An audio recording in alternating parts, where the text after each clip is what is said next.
the warrior's sight. The first thing I noticed was his eyes. They were wide open, but they saw nothing.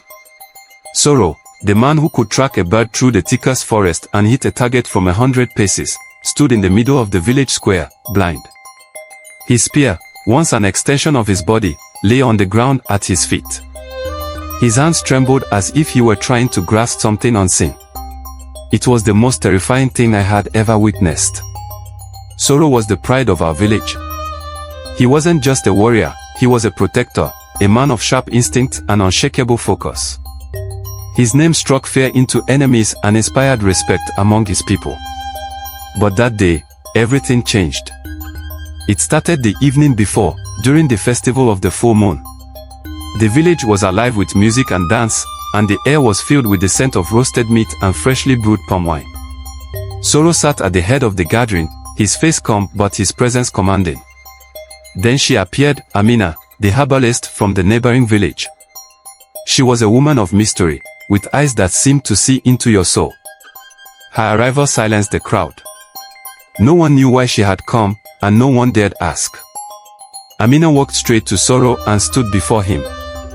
"Great warrior," she said, her voice soft but firm. "I bring a warning." The crowd murmured, but Soro raised a hand, silencing them. "Speak," he said. "There is a storm coming," Amina said, her gaze never leaving his.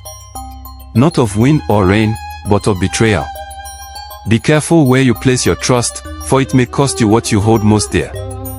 Soro laughed, a deep, booming sound that echoed through the square. "I fear no storm," he said. "And I trust only my own strength." Amina's expression did not change. She simply nodded and turned to leave.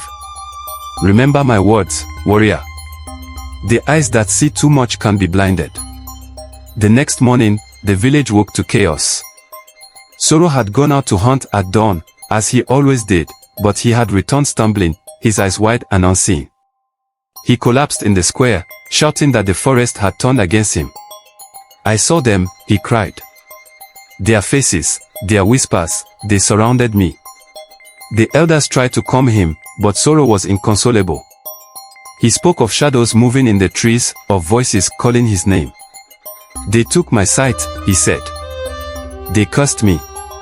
It was Amina who returned that afternoon, her expression unreadable as she approached the broken warrior. She carried a small pouch, which she placed gently in Soro's trembling hands. "I warned you," she said. "Your pride blinded you long before this curse did. If you wish to see again, you must learn to look beyond yourself." Soro was silent for a long time. Finally, he opened the pouch to reveal a bundle of herbs and a single black stone. Amina explained that he must spend 7 days in solitude, reflecting on his choices and the lives he had touched. Only then would his sight return. The village was skeptical, but Soro did as she instructed. He went to the sacred grove, where no one dared disturb him. For 7 days, we heard nothing from him. On the 8th day, he returned, his eyes clear but filled with something new, humility. "I saw many things in the darkness," he said. "I saw my victories and my failures, the people I had protected and the ones I had hurt. I realized that strength is not in what you see, but in what you understand."